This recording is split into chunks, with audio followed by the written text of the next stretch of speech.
Donc, bonjour à tous. Alors, bonjour Violaine, bonjour Charles et bonjour Vincent.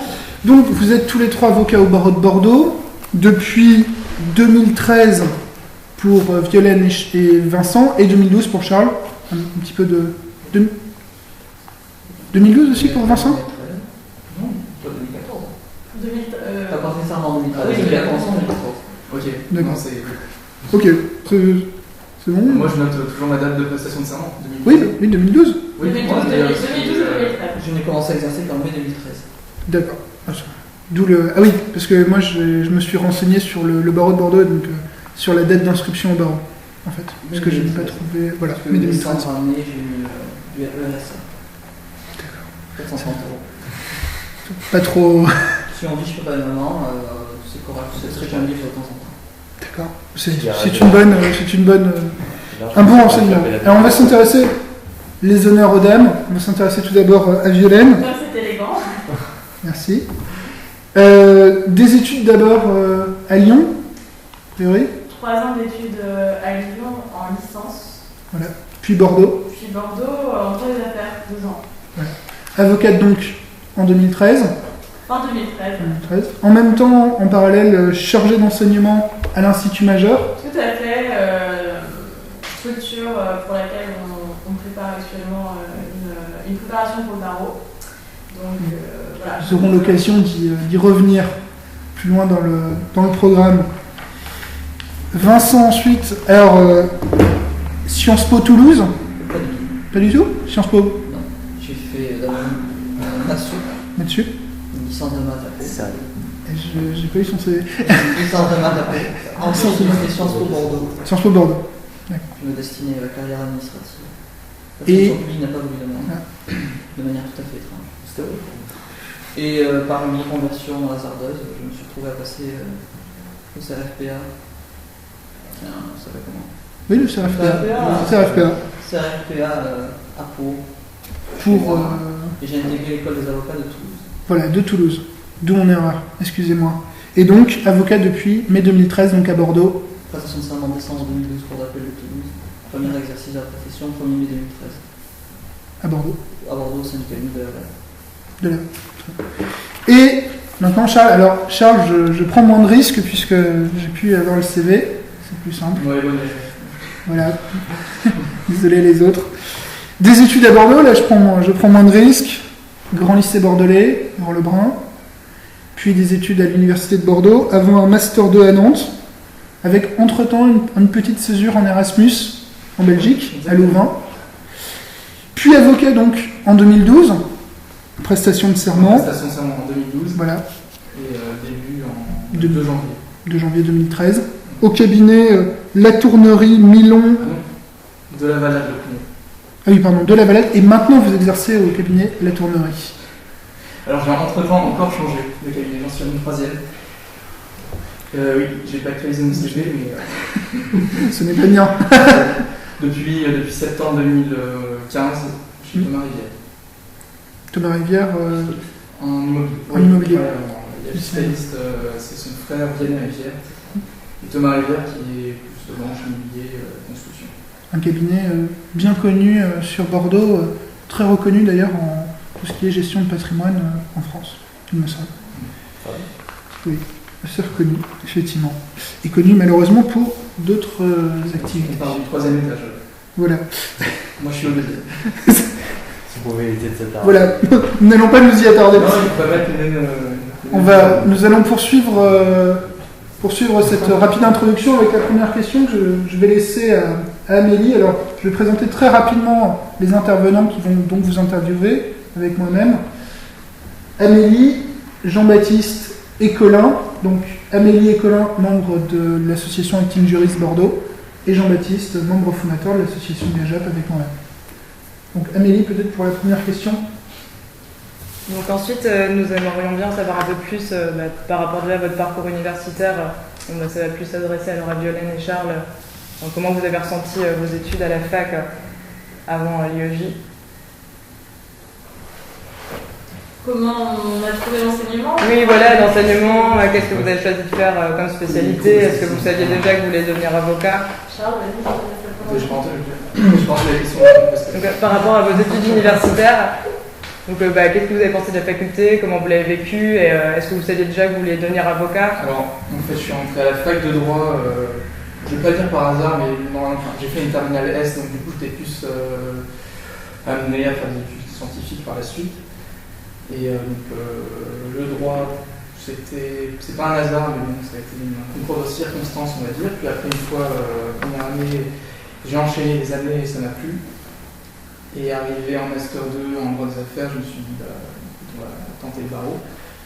J'ai préparé pendant un an, j'étais à l'IEJ. Je n'ai pas fait de prépa, donc ça, je pense que ça va être une de vos prochaines questions. Donc pas de prépa, donc j'ai réussi le CRFPA directement et ensuite après j'ai intégré l'école. Voilà. Mais non, pas de volonté d'être avocat dès ma plus jeune enfance ou dès la première année. C'était vraiment dernièrement. Un master 2. Merci. Alors pour le coup, moi, complètement l'inverse. Puisque, quitte à faire un peu cliché, je savais déjà que je voulais être avocat avant de rentrer à la fac de droit et j'avais même décidé au début de mon lycée. Cela étant, c'est vrai que c'est pas du tout, avec le recul, c'est pas la profession qu'on peut imaginer quand on est évidemment adolescent. Après, évidemment, ça m'a permis d'avoir un but et je pense qu'à la fac, quand on se retrouve au milieu d'autant d'étudiants et dans un milieu un peu complètement nouveau même et un peu dépaysant, c'est important d'avoir un objectif. Donc c'est vrai que je pense qu'avoir ça en tête, ça m'a aidé. Peut-être juste revenir, puisque Vincent, tu nous avais parlé d'un concours de circonstances qui avait amené, par des chemins un peu détournés, à la profession d'avocat. Peut-être juste revenir sur ton parcours pour nous expliquer un peu mieux. Oui, mon parcours, c'est de manière générale, c'est quelqu'un qui ne sait pas ce qu'il veut faire et qui tangue au gré des échelles divers et successifs. Donc, après le bac S, je ne savais pas du tout quoi faire. On m'a parlé d'avoir royal, je suis parti en maths sup. J'avais mes parents effrayés qui m'ont dit va pas, c'est pas pour toi. J'y suis resté. Je me suis entêté, je suis allé faire la licence de maths. Et là, j'ai eu une peur à peu près terrible dans ma vie, c'est que je ne voulais pas finir prof de maths à Bobigny avec ma bagnole caillassée tous les 3 jours. C'est essentiellement à ce but-là. Donc, pris d'une certaine lubie, je me suis mis à bûcher tout seul le concours d'entrée à Sciences Po Bordeaux, que j'ai obtenu, parce que, à mon sens, Sciences Po Bordeaux n'est pas une école qui forme, c'est une école qui recrute des gens qui ont déjà la manière de penser Sciences Po. À l'IEP de Bordeaux, parce que c'est pas une Sciences Po, tu les connais, c'est comme Nice, c'est l'IEP de Bordeaux. À l'IEP de Bordeaux, j'en ai eu beaucoup de mal pendant des années. En fait, je me rends compte que j'ai appris énormément de choses. Essentiellement la capacité à blablater en grand 1 et en 2, qui est un atout absolument majeur pour passer les concours et les examens. Puisque c'est cette façon que les sciences potiches que nous sommes bousillons les étudiants de droit.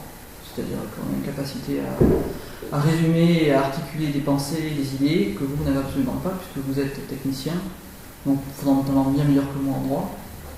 Mais vous n'avez pas le recul nécessaire, ça c'est évident en fait, on se rend compte maintenant, vous n'avez pas le recul, donc vous avez les nez dans le guidon, et nous, je dirais qu'on est dans les cieux, et en fait nous avons face à nous des jurés, ou dans les jurys de concours qui également sont dans les cieux, en tout cas sont flattés par le fait qu'on les élève. Et c'est pour ça qu'on passe. Ce qui est un peu intolérable en fait, puisque en toute théorie, ces métiers devraient vous être consacrés, parce que c'est vous les techniciens. Mais j'y reviendrai après pourquoi quand même c'est pas mal Sciences Po. Donc il est intéressant quand même dans la formation, en quoi Sciences Po peut permettre de devenir avocat. Il y a 2 choses. La première, c'est que quand même Sciences Po est une école de droit public. Qu'on le veuille ou non, même si on blablate énormément sur la réforme du Sénat et le droit constitue, n'en reste pas moins que c'est une nominante publique. Donc pour quelqu'un qui veut faire après avocat publiciste, être passé par l'IEP c'est pas mal parce qu'en fait on se retrouve. Je me retrouve en contact très étroit avec ceux qui, je l'aimerais à l'avenir, doivent être mes clients, c'est-à-dire les collectivités et l'administration. Donc c'est vraiment pas mal de passer de l'autre côté. La deuxième raison pour laquelle Sciences Po c'est très bien, donc c'est ce que je disais, c'est la capacité à faire grand 1, grand 2, qui dans ma profession aujourd'hui, c'est-à-dire la plaidoirie en fait, est juste ravageur. C'est-à-dire qu'on capte très très vite l'auditoire, parce qu'on a face à nous des mecs, des juges, des jeunettes, beaucoup de juges là, qui ont fait le NM, qui sont passés par des écoles à peu près similaires. Et donc il y a une vraie connivence entre le juge et l'avocat. parce qu'd'une certaine manière, on a le même réflexe, on a la même manière de voir les choses. Et c'est un atout qui est intéressant. Je le dis franchement avec cynisme. C'est pas mal parce que du coup, je capte bien ce que j'ai entendu. Ça, c'est Sciences Po. Alors après Sciences Po, ce qui s'est passé quand même, c'est que j'ai déconné. J'ai pas passé, j'ai fait des blagues au concours. Voilà. C'est des choses qui sont dues à l'immaturité à un certain âge. On n'a pas compris ce qu'il faut rendre. On pense que la vie est une éternelle blague. Et on se retrouve pendant 2 ans de sa vie à nous foutre chez ses parents. D'accord. Et le concours d'avocat? C'est mon père qui m'a inscrit dans mon dos, car il n'était pas content, c'est la vérité, il n'était pas content de ne voir rien faire dans les journées. Il m'a dit, Vincent, il y a ce qu'on fait préparation d'avocat, mon père d'élève, parce que mes parents sont instituteurs. Mon père d'élève s'en occupe, ça te fera faire des choses de tes journées, et puis c'est du droit, tu as dû en faire un peu, non, j'en ai jamais fait, mais ça te sera utile parce que au moins tu te feras quelque chose de tes journées, tu te lèveras le matin. Et en fait, je me suis pris au jeu, mais ça, nous y viendrons aux questions suivantes, c'est-à-dire ma relation au droit, et en quoi je trouve que c'est une traduction des maths absolue, et en quoi ce sont les mêmes raisonnements. Donc je me suis pris au jeu, j'ai chopé le truc. Et là, il a fallu choisir entre Bordeaux et Toulouse, quelle école. Je suis parti à l'école de Toulouse, pour une raison bien simple, parce que je connaissais déjà Bordeaux. Donc j'avais une volonté de voir autre chose. Et ça, on y reviendra par la suite. Et je me suis retrouvé avocat. Parfait. Alors, on va transmettre le flambeau à Jean-Baptiste pour la question suivante. J'avoue que je suis un peu perdu. C'est pas pour vous êtes vos conseils. Je peux égaré. Une question qui nous était venue en tête, c'était quel conseil donneriez-vous à votre jeune bachelier en première année de faculté? Pour, entre guillemets, démystifier un petit peu tout cet aspect très formel de la faculté, les examens, les cours. Tout simplement de ne pas penser à ce qu'on va faire plus tard. De rester soi-même, de voir les années telles qu'elles viennent en fait. Et pas de se dire, je suis en première année, j'ai envie d'être avocat, donc je dois être avocat maintenant. Non, on est avocat uniquement que quand on a le barreau, et pas avant. Il n'y a pas besoin, en fait, pour l'avoir vécu quand on était en première année, de voir des étudiants qui veulent faire genre, en fait, et se donner un style. Et voilà, moi je pense qu'il faut prendre les années. Voilà. On est en première année, on apprend, et on ne se met pas dans la peau de quelqu'un ou d'un personnage qu'on voudrait être. Et je pense que c'est le mieux, en tout cas c'est ce que j'ai fait. Et apparemment ça marche. C'est vrai que là où je rejoins Charles, c'est sur le point de voir les choses étape par étape, parce que c'est vrai que ça peut sembler énorme quand on commence. Moi je me rappelle de la sensation que j'avais de ne pas être à la hauteur, de ne pas arriver à faire les choses, que j'arriverai jamais au bout. Et en fait je pense qu'il faut vraiment voir les choses semestre par semestre et ne pas stresser à l'idée des 7 prochaines années qui vont suivre. Et effectivement, de pas se...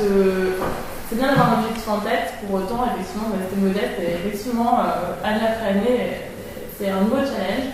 Et je dirais que même maintenant qu'on a le barreau, c'est encore un nouveau challenge. Et il faut rester humble. Et c'est vraiment, je pense, une des qualités nécessaires pour essayer de réussir dans ce métier.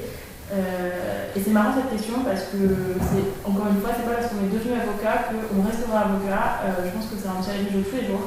Et que c'est un métier exigeant, ça a été pour les études, et que c'est certainement ceux qui travaillent le plus et qui restent dehors, qui finalement perdureront dans le métier. Voilà. Oui, moi je pense en fait l'absolu contraire. Je pense que c'est une profession, moi je vois, j'ai énormément pâti du fait que mon parcours était atypique. Je pense véritablement que cette profession, telle qu'elle est constituée aujourd'hui, parce qu'il y a une reproduction sociale en fait, favorise les parcours qui sont linéaires. Et les gens qui, dès la première année, savaient du volet. C'est très important, dès la première année, dès la deuxième année, d'aller faire des stages en cabinet d'avocat, d'être au contact du barreau dans lequel on entend plus tard exercer. Pour moi, j'ai énormément souffert parce que moi, n'ayant jamais côtoyé ce milieu-là, j'en ai bavé énormément pour des stages. J'en ai bavé énormément pour me faire connaître. J'en ai bavé énormément pour avoir des réflexes, même sociologiques de base. C'est-à-dire qui sont les gens du droit, la manière dont on a à parler aux gens, ce qu'ils attendent. S'exprimer, s'habiller. Je ne savais pas comment m'habiller face à des gens du droit. Je pense que c'est triste à dire, parce que moi j'aimerais dire soyez vous-même, restez vous-même, soyez originaux et jusqu'au bout vous verrez vous allez en sortir. Moi ce que je constate c'est que ceux qui s'en sortent le mieux, c'est ceux qui depuis le début ont été les plus compassés du monde et les plus respectueux du univers qu'ils allaient intégrer. Et la seule conseil que j'ai pu donner aujourd'hui à un jeune étudiant, c'est fais tout ce que tu peux pour faire ton réseau dès maintenant, sois le plus pompeux des tristes cimes. Tu as fait ta crise d'adolescence avant, la fais pas maintenant, travaille, et chaque année, va faire des stages pendant tes vacances, et montre-toi, et existe déjà pour plus tard, à la mesure où tu vas intégrer une profession qui est vachement concurrentielle, existe, il faut que tu sois déjà là. Et c'est presque de l'arrogance, parce qu'on ne peut pas demander à un gamin de 17 ans d'avoir cette vision-là, mais moi je trouve que c'est la seule qui fait qu'en fait on va y arriver. Et je dis ça alors que j'ai fait l'absolu contraire, et que je suis très fier d'être l'absolu contraire. Mais je vois aujourd'hui les limites de cet exercice, et en quoi j'en ai bavé, en quoi encore ça me porte tort. Donc moi, le conseil que je donnerais aux jeunes gens, c'est sois déjà avocat dans ta tronche. Parce que, au fond, c'est la seule chose qui fera que tu vas supporter d'avaler les couleurs. Oui, d'avoir ce but, ouais. Cette ambition. D'accord. Colin, sur la question suivante, revenir sur les IEJ, on compte sur les IEJ. D'accord. À ce qui paraît, il y a des rumeurs par rapport aux IEJ. Et donc, en fait, on aimerait en savoir plus sur les questions, sur les prépas, du coup, pour préparer l'école des avocats, pour savoir s'il y a finalement quelque chose à faire de particulier. Il y en a qui ne touchent pas pour le coup. Donc, peut-être Violaine. Oui et non, pas expert sur le sujet, dans le sens où j'ai fait une prépa qui s'appelle CAP Avocat à Paris pendant 2 mois, qui était intensive et qui ne relevait pas de la fac. Donc l'IEJ, évidemment j'ai mon avis dessus. Mon avis sur l'IEJ, je pense que c'est quelque chose de bien qui doit être dispensé dans la fac.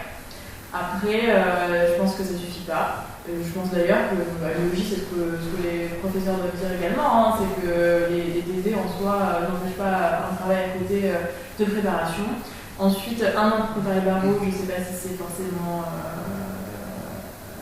comment dirais-je ? Je pense qu'on peut préparer le barreau en moins de temps si on a une bonne formation juridique derrière, c'est-à-dire si on a bien bossé les années précédentes.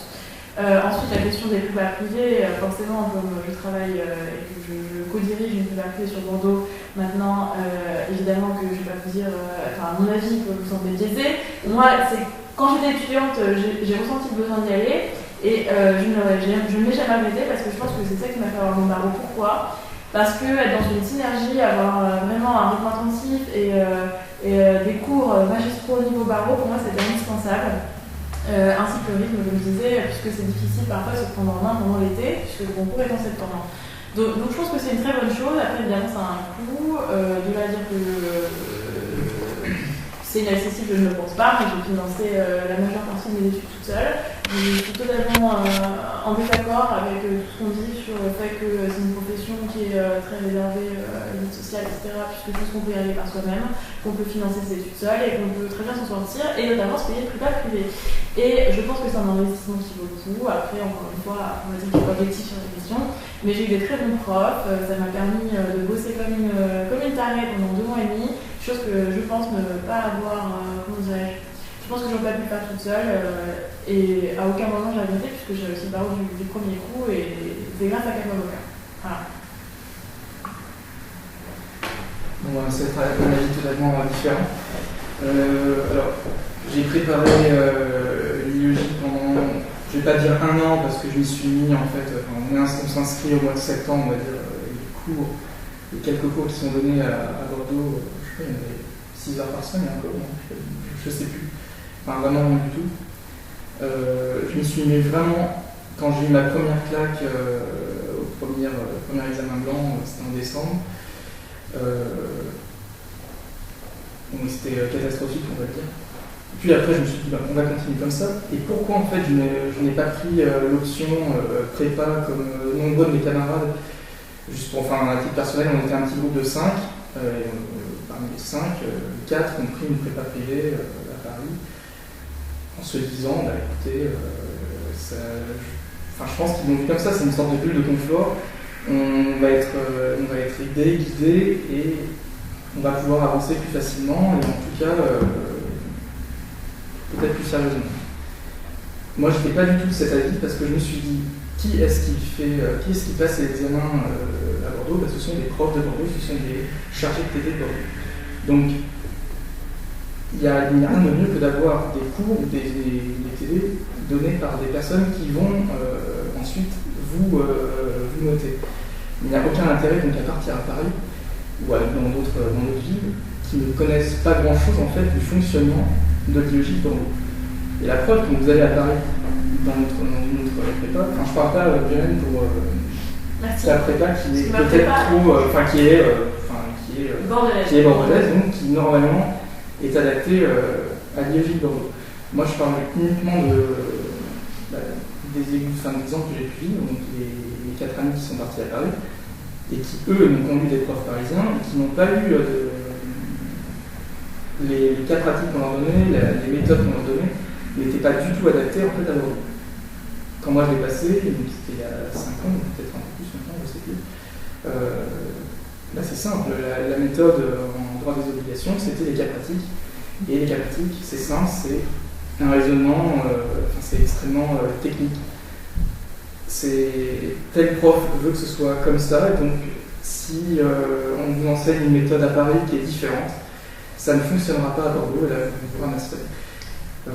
La preuve en est que sur les 4 qui sont partis à Paris, il y en a aucun qui a réussi ensuite le barreau. Ça a fait. Donc pour moi, il vaut mieux préparer avec ce qu'on a, c'est-à-dire des annales, voir comment les profs fonctionnent et voir comment ils vous interrogent, bûcher, s'entraîner régulièrement. Il ne faut pas non plus vivre comme un ermite pendant une année, ça ne sert à rien du tout.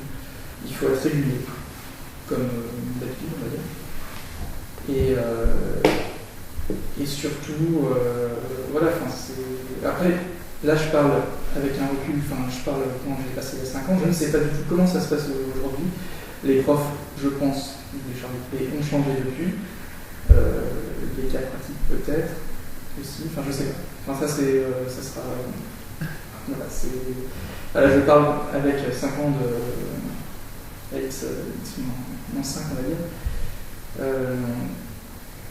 Et donc voilà, pas besoin de faire de prépa, sauf si on a besoin d'être guidé ou tenu par la main. Mais moi j'étais assez rigoureux dans mon apprentissage, dans mes études, pour ne pas avoir besoin de perdre mon argent dans une prépa. Mais sinon, voilà, c'est un avis qui est c'est très subjectif. Ça a marché pour moi, je pense que si ça n'avait pas marché, j'aurais peut-être tenté aussi une prépa en me disant bah oui, j'ai peut-être besoin de ça finalement. Ça a marché, tant mieux. Mais je crache pas sur les prépas, c'est surtout celle de Bordeaux qui, à mon avis, est beaucoup plus adaptée que les nombreuses prépas de Paris, qui sont adaptées aux Parisiens. Oui. D'abord, j'ai intégré l'IEJ de Pau. Et non pas l'IEJ de Bordeaux, pour une raison qui est d'ordre absolument pratique, c'est que je suis pas loin. Et étant pas loin, ayant été rapatrié par mes parents après une éducation sur Bordeaux, me retrouvant donc dans la Pau, il était logique que j'aille passer l'IEJ à Pau. Donc une réflexion sur ça, beaucoup de jeunes gens qui ont fait toutes leurs études à Bordeaux, à Toulouse, vont dans ces petits IEJ, que ce soit Limoges, je crois, Pau, parce qu'ils s'imaginent que la sélection y est moindre. En fait, en pourcentage, ça ne se vérifie pas. Et même si ça se vérifie, il faut savoir, comment j'ai pu le constater,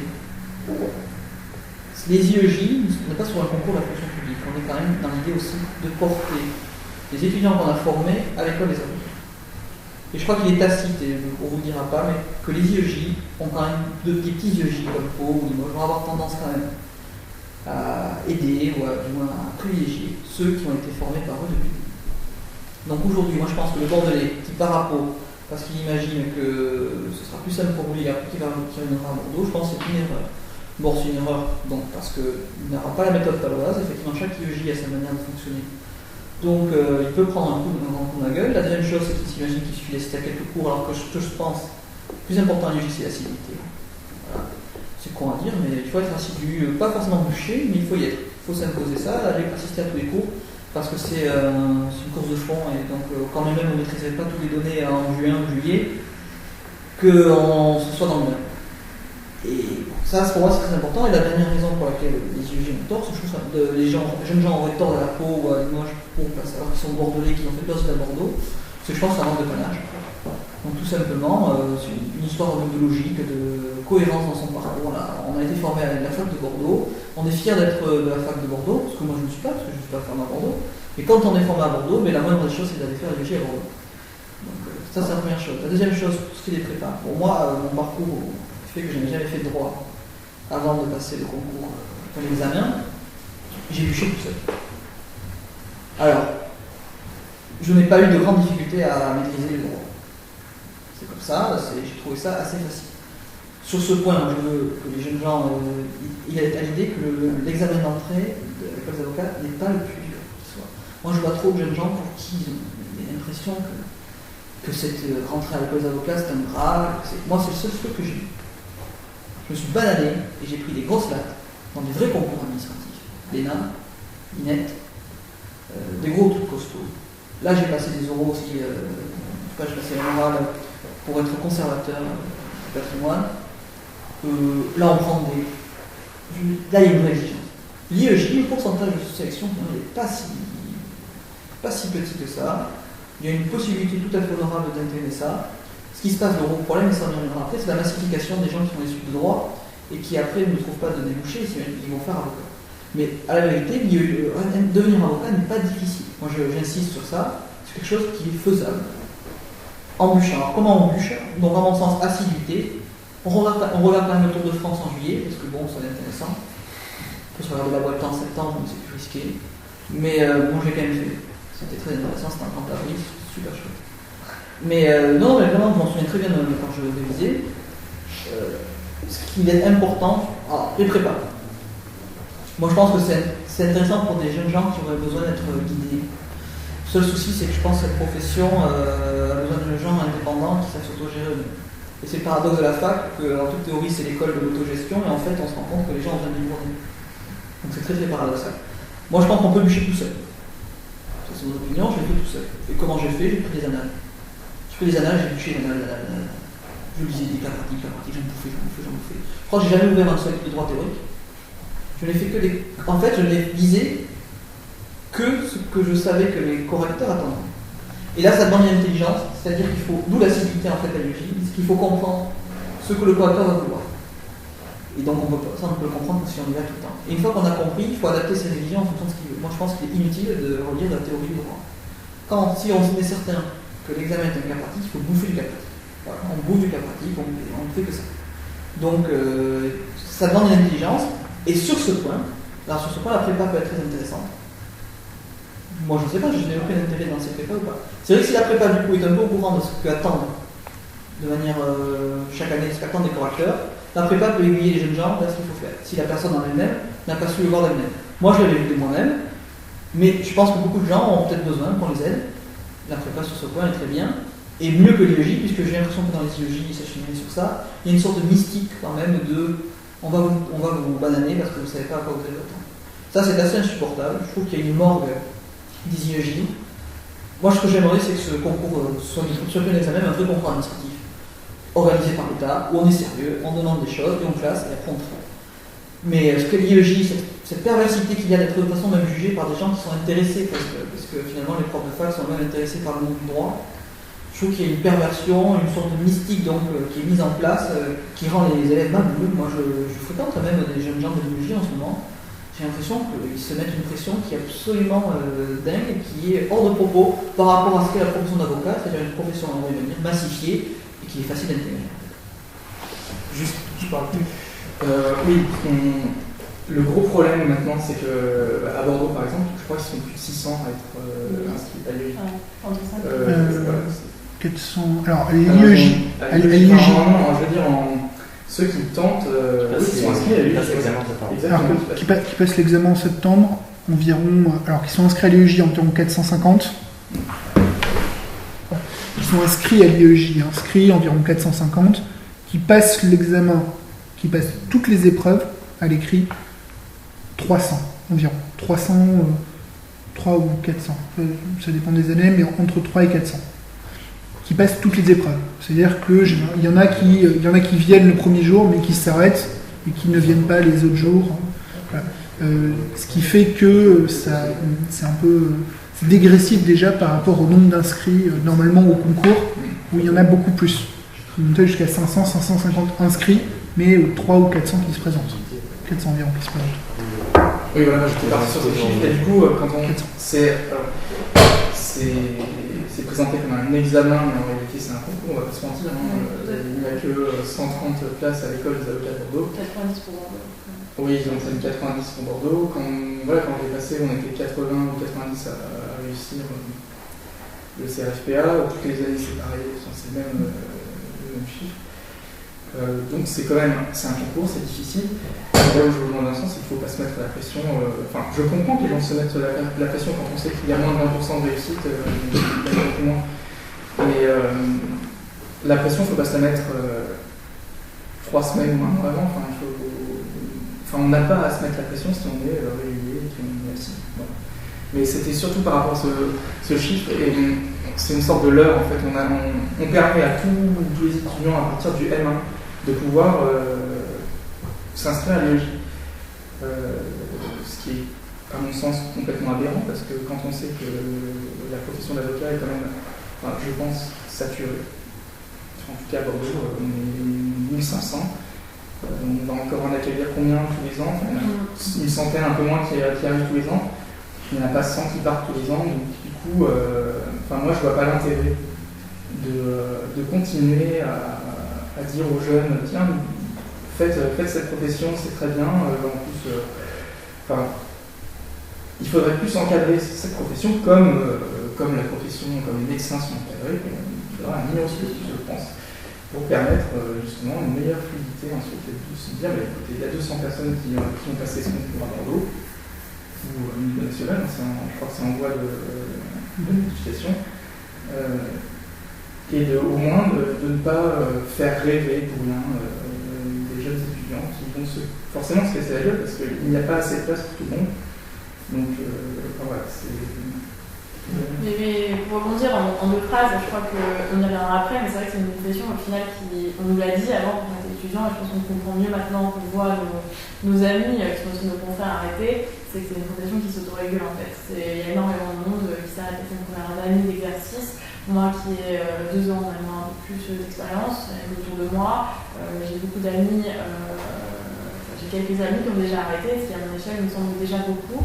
Donc voilà, je crois que c'est quelque chose qu'il faut prendre en considération aussi. Alors, avant effectivement, de partir sur la profession d'avocat, on va poser une dernière question, plus par rapport à l'école des avocats, donc à la formation à l'école des avocats. Oui, voilà, sur la qualité, effectivement, de la formation que vous avez reçue. Est-ce que vous avez vraiment eu l'impression d'avoir un vrai plus sur cette formation, sur l'apport par rapport à la profession? Où est-ce qu'elle était sur la Allez, je l'ai. J'ai fait une formation en droit des affaires, master 2 en droit des affaires. Logiquement, quand je suis inscrit à l'école, à l'époque, il y avait 3 modules. Enfin, je dis à l'époque parce que ça a été modifié, il me semble, l'an dernier. Et maintenant, il y a beaucoup plus de modules. Donc, ce que je vais dire, c'est par rapport à mon expérience, c'est pas par rapport à la nouvelle réforme. Voilà. Donc, je me suis inscrit dans le module droit des affaires parce que j'avais l'impression de poursuivre ma voie dans le droit des affaires, ce qui est tout à fait logique. Et là, grosse déception. Parce que ça se passait comme ça. Les 2 premiers mois, 2 ou 3 premiers mois, module général, donc là, très intéressant parce que cours de théâtre, cours d'expression orale, magnifique. C'était les meilleurs cours, franchement. Après, cours de procédure civile, intéressant, mais. Comme de procédure. Voilà, c'était basique. C'est pas en tout cas ce qui. Ensuite, quand on exerce, on dit. Ça n'a rien à voir, je veux dire, c'est pas parce qu'on nous a appris à faire une assignation d'être méchant qu'on sait assigner. Et pour moi, ce n'est pas assez formateur. Par rapport au module de droit des affaires, très grande déception, parce que master 2 en droit des affaires, logiquement, on a un certain niveau. Je ne veux pas dire que le mien était bon, mais en tout cas, en 2 mois, j'ai régressé. Enfin, à l'école, j'ai régressé, enfin, j'ai perdu parce que du coup, tout le monde peut aller dans ce module de droit des affaires, donc même ceux qui n'ont jamais fait de droit des affaires, et forcément, il y a une sorte de nivellement par le bas. Enfin, quand vous avez la moitié du groupe qui n'a jamais fait de droit des affaires, forcément, le prof doit prendre plus de temps pour que ceux qui n'ont jamais fait de droit des affaires puissent connaître un peu le droit des affaires. Donc, on a fait que en 2 mois, on a uniquement bossé les bases du droit des affaires. Des trucs qui sont on nous a donné des informations qui pour moi qui étaient connues depuis la 3e année et qui n'avaient pas à nous être qui pouvaient être rappelées, mais on n'avait pas à faire des télé ou à passer des heures et des heures sur des informations qui sont vraiment basiques. Donc du coup, moi j'ai régressé. Arrivé ensuite en stage, j'ai fait le stage aussi à l'école d'avocat. J'ai fait un stage dans un cabinet en droit des sociétés avec dominante conseil et une petite partie en contentieux. Du coup, je me suis retrouvé un peu perdu parce que j'avais perdu en fait toutes mes bases, tout ce que je savais en Master 2. En 2 ans, on a le temps de préparer l'IEJ, le temps d'assister aux cours à l'école, donc au bout de 2 ans. Forcément, si on n'entretient pas ses connaissances, on perd un peu, ce qui était mon cas. Donc du coup, là, j'étais déçu, j'ai peut-être décroché. C'est ça qui m'a fait, je pense aussi, changer de voie parce que d'une part, les droits des sociétés ne me correspondent finalement pas. Mais ça, je reviendrai après aussi. Je pense que dans les débats, on en parlera après. Je ne vais pas mélanger. Mais du coup, l'école des avocats, pour moi, c'est une déception. Ce n'est pas, je ne m'attendais pas à ça. En tout cas, quand on rentre, enfin, pour moi, la formation, on la vit quand on rentre en cabinet. C'est-à-dire, moi, c'était sur le terrain. On m'a dit, tu assignes, tu conclus. J'assigne, je conclus, je me prends, on me corrige, je fais des fautes, forcément, j'apprends par mes erreurs. Et c'est sur le terrain que j'apprends. Et c'est encore aujourd'hui comme ça. Et c'est pas ce que j'ai appris entre guillemets à l'école qui me sert. Enfin, je trouve pas que ça me serve à quelque chose. Je rejoins tout à fait Charles là-dessus. Une déception pour ma part aussi. Je pense que la période pendant l'école des avocats durant laquelle j'ai vraiment appris, c'était mon stage en cabinet, c'était pas la formation d'école. Donc mon stage de 6 mois, pendant lequel j'ai eu la chance d'intégrer le cabinet où je suis actuellement encore, comme collaboratrice, parce que j'ai eu quelqu'un qui m'a formée, qui m'a corrigée, qui m'a appris la pratique en fait. Donc voilà, là-dessus, ça a été très formateur. Mais du coup, une déception sur la formation en elle-même à l'école. Pourquoi ?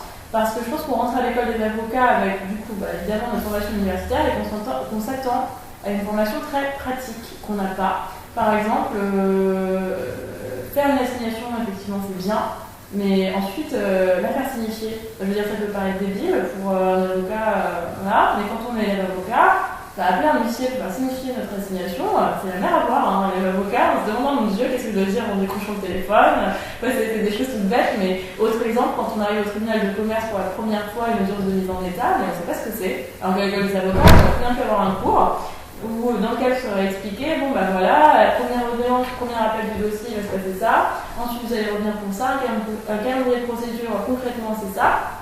Et là où je trouve ça un peu incroyable, c'est que voilà, on arrive jeté dans un stage, au final on a une formation qui est censée être pratique avec les avocats, où finalement on n'avait pas cité une audience, une audience d'état, ou je veux dire, moi le stress se matérialisait même jusqu'au point de me dire et comment on se présente à la juridiction pour la première audience dans le tribunal, est-ce qu'il faut serrer la main à tout le monde, est-ce qu'on dit juste bonjour, et quand est-ce qu'on le fait, parce qu'on nous a dit oui, il faut vous présenter à l'école des avocats, on nous dit oui, il faut vous présenter à la juridiction. La première fois que vous allez à la juridiction, à chaque juridiction, vous faites. Oui, mais comment concrètement ? Qui on doit le faire, qu'est-ce qu'on doit dire ? Et voilà, en fait, je pense que c'est un côté très pratique qui est oublié, parce qu'effectivement, on part sur des cours où on revoit ce qu'on a déjà appris à la fac, mais de façon totalement superficielle. Et alors, pour le coup, j'étais aussi en droit des affaires comme Charles. Et ça n'a aucun intérêt parce qu'on va revoir certains points pour la moitié de la classe où personne ne va rien comprendre, et pour l'autre moitié où ça va être superficiel, s'il n'y a pas le même niveau, il n'y a pas la même formation. Et donc voilà, je crois que ça a changé récemment parce qu'il me semble que la direction a changé également.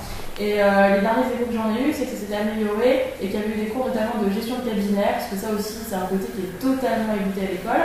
C'est-à-dire qu'on arrive avocat, on a eu un cours de 1h30 sur comment s'inscrire, comment avoir son numéro de siret, comment faire le CURSAF, le RSI, on n'a aucune formation là-dessus. Et là où je pense que la profession a gagné en général aussi, c'est le côté gestionnaire. Parce que finalement, on est collaborateur, on est indépendant, on est chef de notre mini-entreprise, mais on n'a aucune notion de l'approche clientèle, et là-dessus c'est une catastrophe vraiment. Et je pense que là on se fait doubler sur certains sites qui maintenant mettent en relation avocat client et prennent des coms là-dessus, et pourquoi on ne le fait pas nous-mêmes? Parce que finalement il n'y a pas de formation commerciale, et commercial, le mot peut faire peur, mais attention, quand on vient conformément à la déontologie, je pense que l'approche clientèle est juste à travailler, qu'on est dans une profession qui est trop opaque, et que c'est pas une honte de dire qu'il faut qu'on s'adapte au marché, parce qu'il y a un marché du droit et ça doit se faire conformément à nos principes. Vincent? La première chose, c'est que je peux parler que de mon expérience personnelle qui a été à l'école des avocats de Toulouse. Je pense que je n'ai eu aucune déception à l'endroit de l'école des avocats parce que je n'en attendais rien. Donc, première chose. La deuxième chose, je pense que la scolarité à l'école des avocats, elle est ce qu'on veut en faire. Et je reviens à ce que j'ai dit tout à l'heure. C'est-à-dire qu'une belle scolarité à l'école des avocats, c'est le jeune étudiant qui, depuis le début, aura déjà eu son stage cabinet, aura obtenu un bon PPI, insiste sur le bon PPI. PPI, pour beaucoup de jeunes gens que je connais, aujourd'hui avocats, a été la possibilité de développer un premier réseau. Notamment des gens qui ont fait le PPI dans des associations, on leur envoie le contentieux maintenant, qui ont fait le PPI dans l'immobilier, on leur envoie le contentieux. Les PPI en juridiction sont très intéressants, mais en fait, c'est pas porteur. Donc moi je pense que déjà rien que le PPI, il faut réfléchir. Je ne sais pas s'il va longtemps subsister, mais c'est très important. La deuxième chose, donc en fait, on en fait la scolarité à l'école des avocats, c'est ce qu'on en veut en faire, parce que de toute façon, c'est la personne qui aura réfléchi à vouloir être avocat depuis longtemps, aura bien préparé sa scolarité. Alors donc, elle aura trouvé le bon stage, elle aura trouvé le bon cabinet, et c'est dans ce cabinet, effectivement comme Charles le disait sur le terrain, que le jeune avocat va tout apprendre. Alors est-ce que c'est le rôle de l'école de nous apprendre ce genre de choses? Bon, en fait j'ai pas autant de prétention, parce que c'est tout à fait, c'est tellement fluctuant, ça dépend des intervenants. On est de toute façon sur un profil qui est un peu bâtard, c'est que finalement c'est un peu au volontariat aussi, les interventions à l'école des avocats. C'est les avocats qui ont un peu cette fibre-là, qui veulent faire passer quelque chose. Alors ils sont certes des heures de formation, etc., mais il y a cette idée-là. Bon, mais parfois l'avocat il est bon, parfois il est pas bon. Voilà, c'est aussi simple que ça. Je crois que c'est très fluctuant, ça peut même dépendre des années. Moi, à Toulouse, je vois, après moi, on m'a dit qu'il y avait de très bonnes interventions. Moi, en droit public, en tout cas, tout ce que je peux dire, c'est que toutes les interventions que j'ai eues à l'école des avocats de Toulouse ont été de qualité. Pour deux raisons. La première, c'est que les publicistes sont des gens de qualité, de manière générale. Ben, je suis désolé, c'est des gens plus intéressants que la moyenne.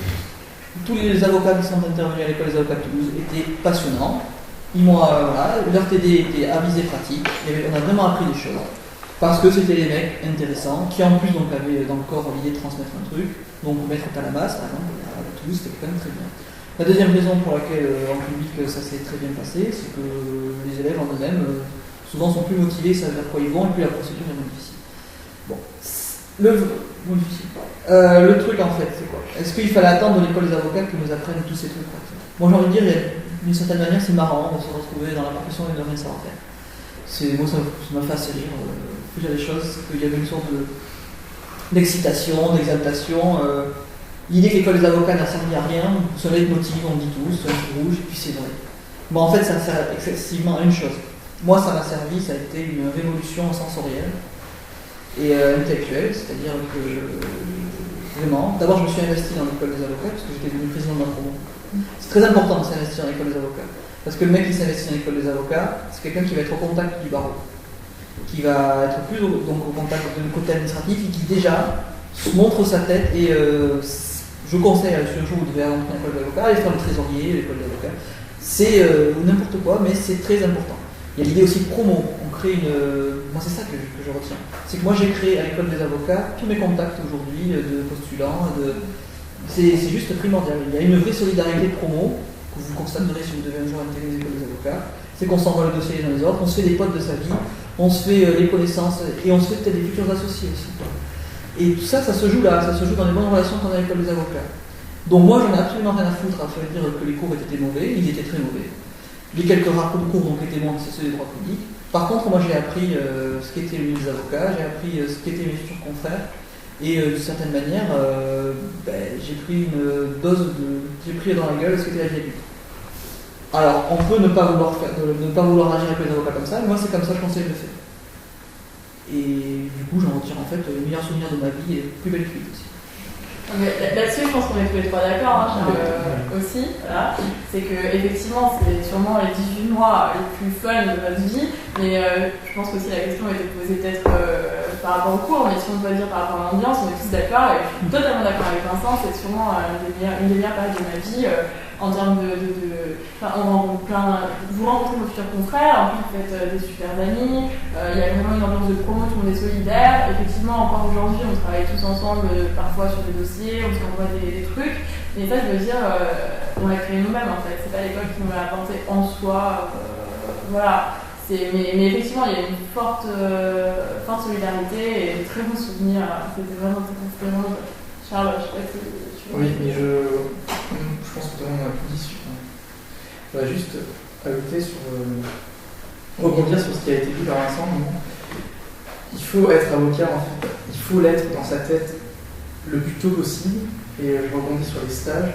Moi, je trouve aberrant quand on arrive à l'école des avocats et que vous faites le premier stage de 3 semaines, c'est notre premier stage pour certains en cabinet d'avocat. Je veux dire, il ne faut pas attendre l'école des avocats pour se dire tiens, je vais aller voir ce que c'est un cabinet d'avocat. Il faut le faire. Voilà, l'été est assez long. On ne peut pas partir 2 mois en vacances, sauf si on est loin.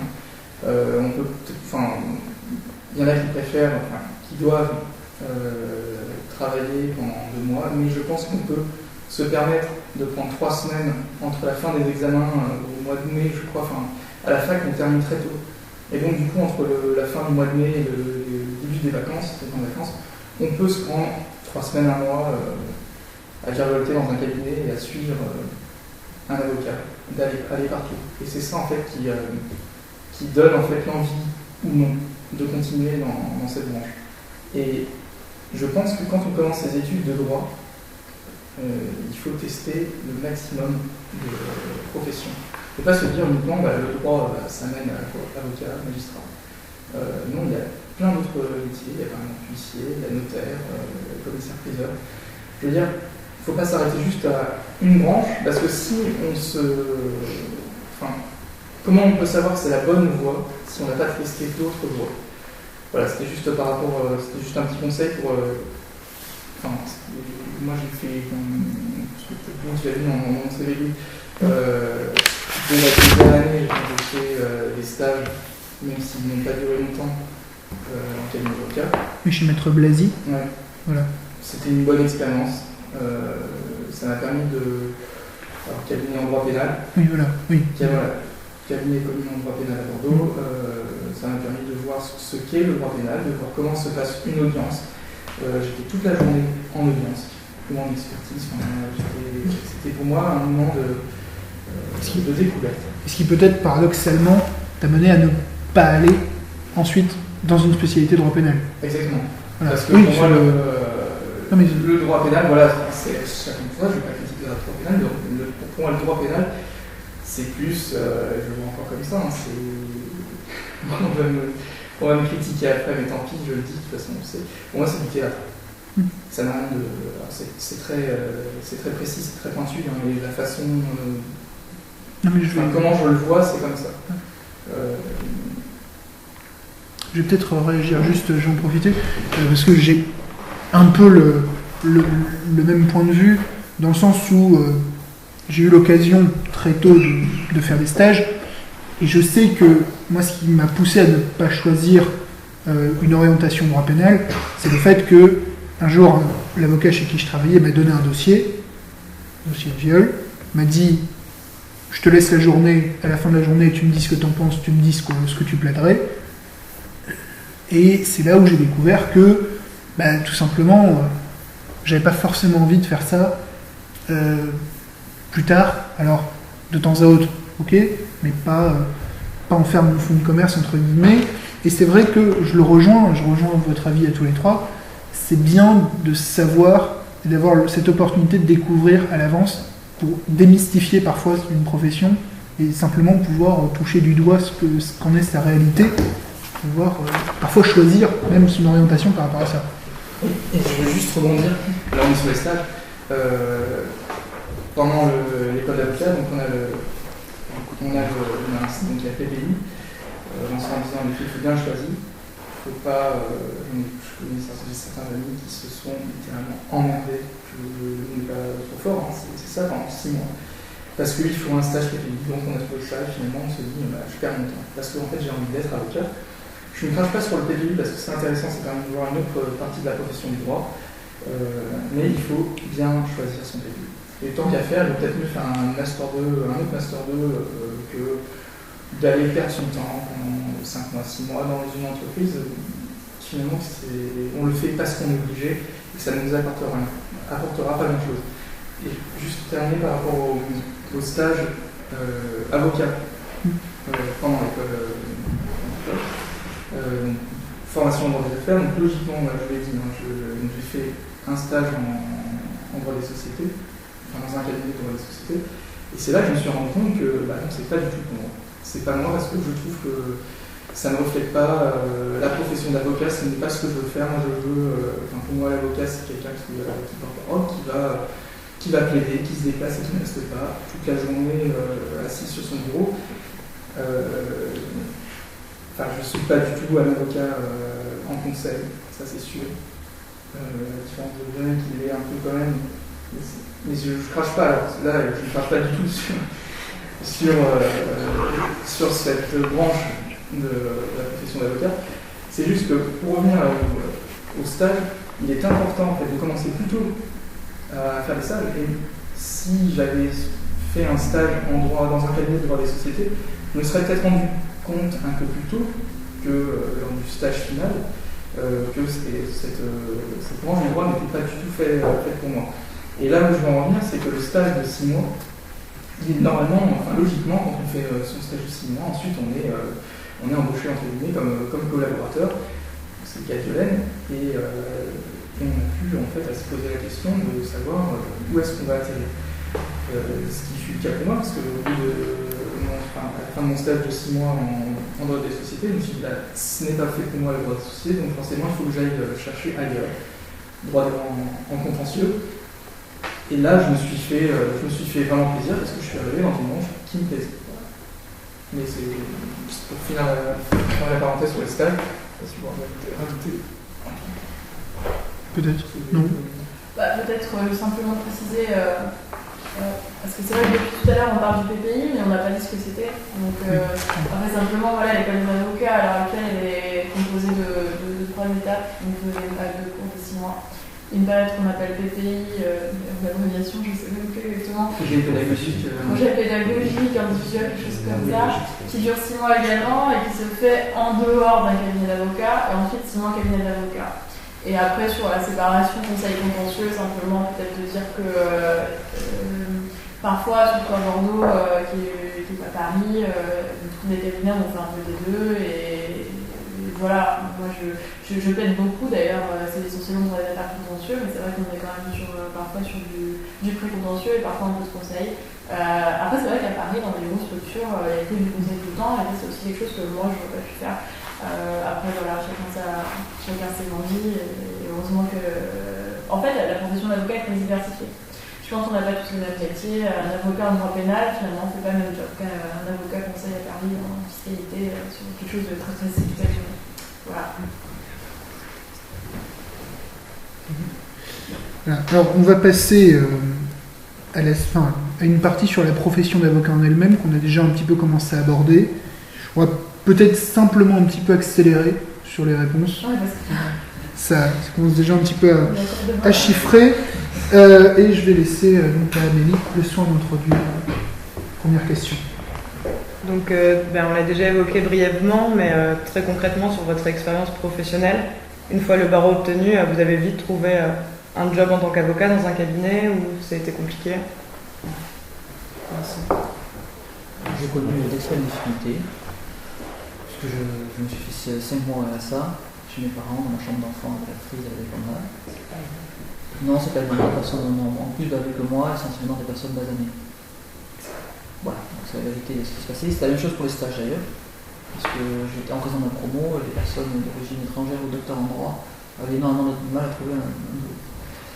Pourquoi est-ce que j'ai eu du mal à trouver un boulot? Essentiellement, j'en reviens à ce que j'ai dit, c'est que j'avais mal préparé ma scolarité, je me suis retrouvé dans un milieu que je ne connaissais pas et je n'ai pas cherché à exister avant de me retrouver là-dedans. C'est un choc qui peut être grand pour les proches. Je vais raconter une anecdote quand même, ma mère, qui me voyant sans boulot, quand même un jour a pris mes CV et est allée toquer la porte aux avocats palois et au bout de 2-3 cabinets, un jour elle est sortie en pleurant, elle a dit ils veulent pas de toi. Non, ils veulent pas de moi, maman, ils m'ont pas attendu, on est nombreux, ils n'ont aucune raison de le prendre.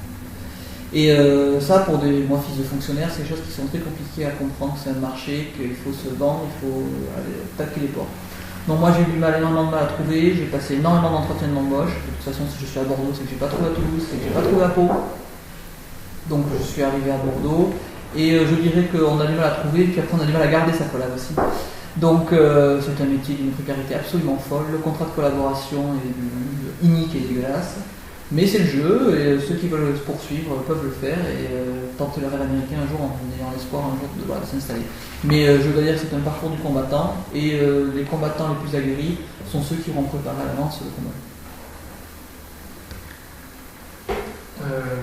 Moi, je n'ai pas eu trop de difficultés à trouver un stage, enfin une première collaboration. Pourquoi? Peut-être parce que je m'y suis pris assez tôt. Je sais, il y a des créneaux en fait.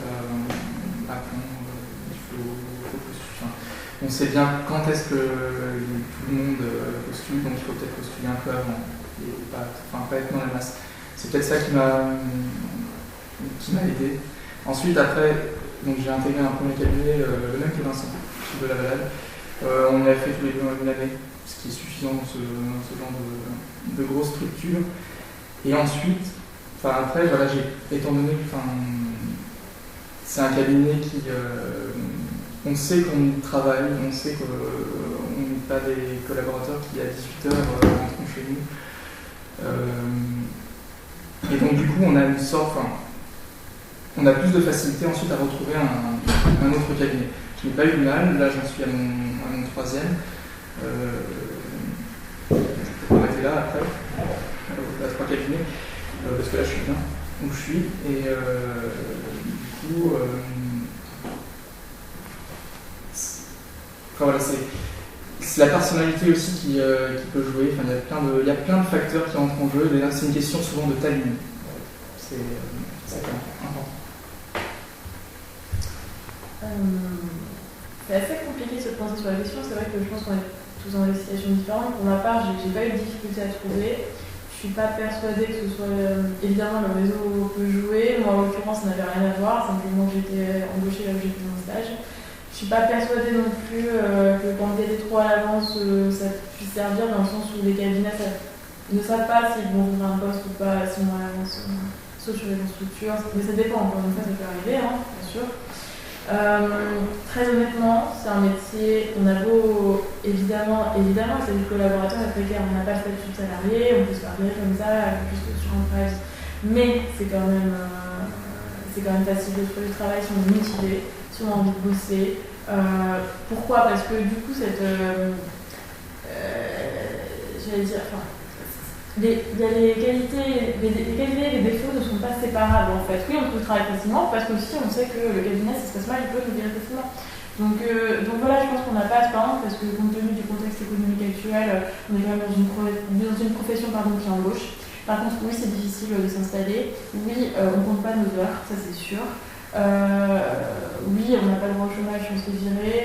Oui, c'est stressant, mais moi je ne regrette pas. Et après, moi, je suis toujours dans le même cabinet où j'ai depuis où j'ai été mon stage, ça fait 3 ans. J'ai eu la possibilité de changer. Parce qu'à un moment, au bout de 2 ans d'expérience, je pense qu'on se pose la question de l'évolution sur le poste. Donc forcément, on regarde ailleurs. J'avais été recrutée ailleurs aussi parce que j'avais candidaté à de nombreux endroits. Finalement, j'ai choisi de rester en négociant mon contrat. parce qu'on a trouvé des terrains d'entente et que ça me va très bien là où je suis maintenant. Donc je pense quand même qu'il y a des points positifs en fait. Hein. C'est pas horrible, il faut juste être travailleur et surtout savoir faire les choses. Et ça, je pense que Vincent et Charles aussi le font. Hein. Mais là où je mets un bémol, c'est simplement sur le fait que c'est pas non plus la précarité absolue et qu'on a quand même de la chance de trouver du travail relativement facilement. Donc moi je vais lier deux questions qui font suite justement à celle de trouver un travail. Donc aujourd'hui, maintenant que vous êtes installé, quelles sont vos nouvelles problématiques, vos buts, vos ambitions pour l'avenir? Après tout, vous êtes jeunes avocats, donc vous avez encore le temps de parvenir. Et question que je vais doubler d'une autre, qui est celle de la formule qui vous correspondrait le mieux. Vous êtes tous les trois collaborateurs, mais est-ce que vous envisagez plus tard de monter votre propre cabinet, de devenir associé, ou même le salariat dans la profession d'avocat? Qu'est-ce que vous en pensez?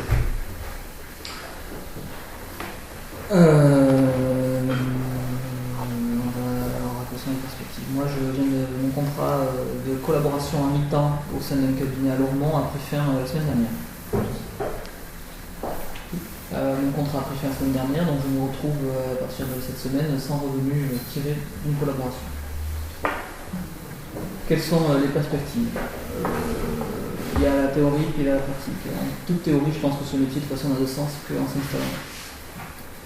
C'est le seul sel de cette profession, c'est-à-dire une sorte d'être un docteur de campagne installé dans ses locaux, les gens viennent nous voir, parce qu'on y reviendra après, mais cette profession n'est absolument pas un métier juridique. Donc c'est ça, seulement la pratique c'est qu'il n'y a pas assez de clients, moi je ne les ai pas les clients, je vivote à peine. Donc je peux parler de mes revenus, puisque je tirais jusqu'à la fin de ce mois dernier 1300 € d'une collaboration en mi-temps, essentiellement consacré à un fait d'abattre du contentieux photovoltaïque pour un avocat situé à Lormont, 1300 €. Donc il faut enlever bien évidemment à peu près 800 € de charges par mois, et les 550 €, c'est ça, 800, 700, ça, faire SI, etc. Et mon loyer personnel, 550 €, donc il ne reste pas grand-chose. Il ne reste rien. Et donc il fallait que je fasse mes dossiers perso à côté. Mes dossiers perso, c'est fluctuant en fonction des mois. Il y a des mois j'ai fait 2000 € en plus, il y a des mois j'ai fait 300. Donc là je me retrouve avec la perte de ces 1300 € par mois du jour au lendemain. Sachant que je ne peux pas rester à l'état dans mes locaux chez quelqu'un qui va me demander un loyer en fait. Donc en plus il faut que j'ajoute un loyer. Donc ma situation professionnelle est absolument instable et le pied que je peux prendre à plaider mes affaires et à avoir des dossiers perso ne compense absolument pas que financièrement je suis dans une merde. Donc ça va pas du tout. Il faut soit alors donc quelles sont les deux perspectives qui sont offertes. Je pourrais effectivement repasser par une collaboration à plein temps, qui est confortable en fait, puisque une collaboration, je dirais, avec 3 années d'expérience comme moi, je vais être payé 2004, 2005, 2400, 2500 €. Bon, on peut vivoter, on est très heureux. Le seul souci, c'est que la collaboration est aliénante, parce qu'une collaboration à plein temps, il faut vraiment tomber sur le patron qui autorise le fait de développer sa clientèle perso à côté. Et ça, c'est assez rare. Parfois c'est possible, parfois ça l'est pas. Parfois ils vous disent rien. Au bout de 6 mois, ils vous font la gueule et ils vous dégagent. Parfois, c'est fluctuant parce qu'on n'est pas dans une profession qui a des comportements stéréotypés, mais on est dans une profession où ça dépend de la personnalité des gens.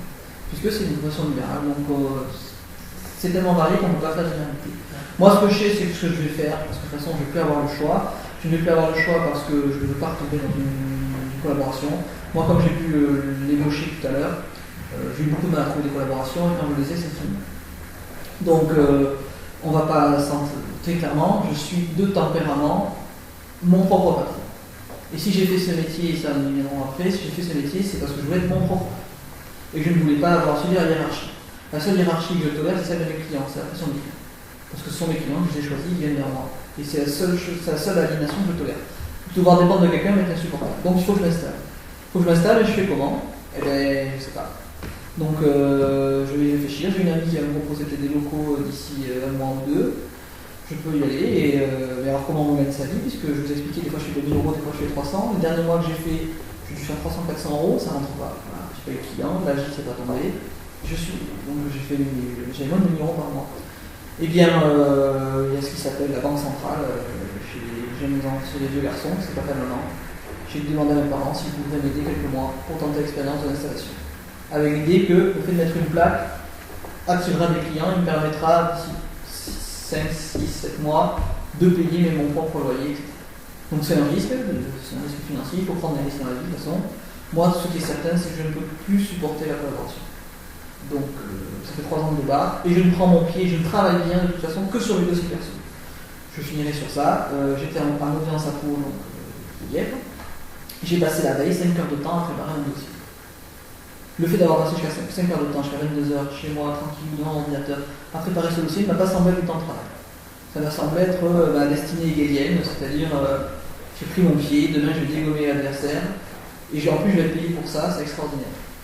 C'est pas un dossier photovoltaïque pour un patron qui m'envoie plaider à Marmande le fait que le contrat doit être résolu, j'en ai rien à foutre, c'est pas mon client, je l'ai pas reçu, je sais à peine ce qu'est le dossier, j'ai juste fait du contentieux juridique, ça m'intéresse pas. Par contre, mon contentieux, j'ai fait à Pau, j'ai reçu le client, je vais les voir à une commune, je vais les voir à la mairie, je suis en contact direct avec eux par mail, et là j'ai l'impression d'être au centre de la société, et je peux travailler autant d'heures que je veux, là je prends mon pied. Seulement c'est pas rémunérateur encore.